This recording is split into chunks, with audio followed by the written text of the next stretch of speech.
Now, what if I don't have time? Let's say I'm a self-represented litigant and I don't have time to learn how to find cases or whatever.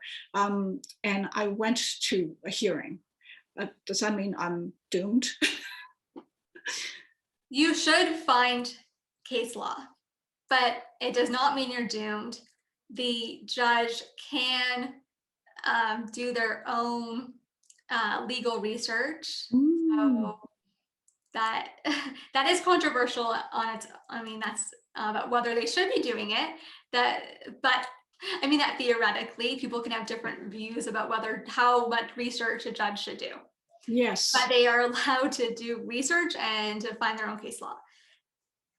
Right. Yeah. So I was just going to add a couple of things to that because I did talk to a couple of judges privately, and I asked this question as well. And so a lot of judges have what's called law clerks.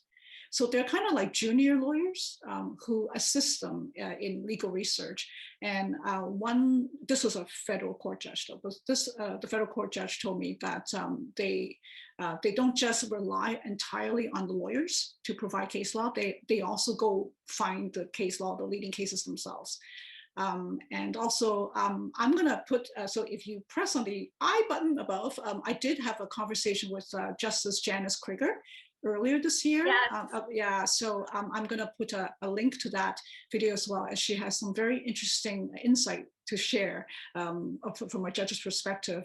And I believe now she is a judge of the small claims court. So small claims level, usually I think it may, the judge may have more of a need to find the case law, because a lot of people who use small claims, they are just self-represented litigants.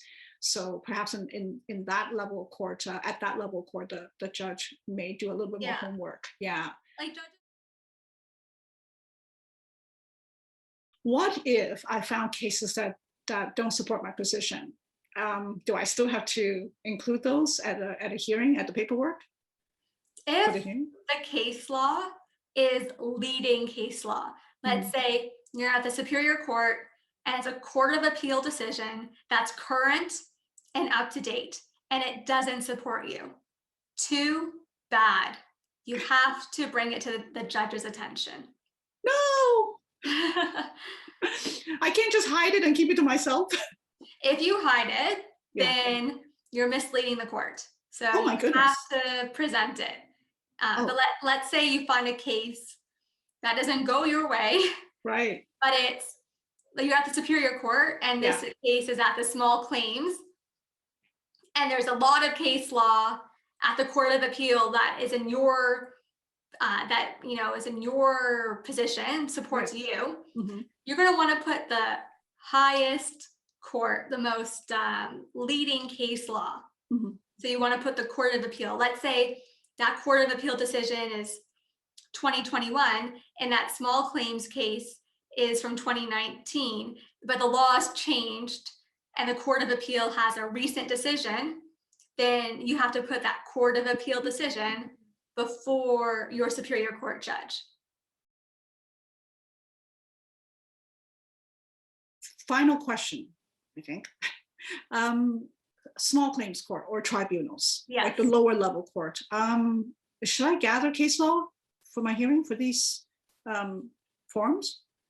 You should definitely be gathering case law. It's important to know the law in that area and to know how the judges or adjudicators have decided the similar case. Even though they might not be bound to follow cases that are horizontal, called horizontal stare decisis, at the same level, there's still persuasive case law, and there's still the principle that similar cases should be decided similarly. So yes, go find that case law and make sure that you are up to speed on it. Oh, wow. Okay, that's a good tip.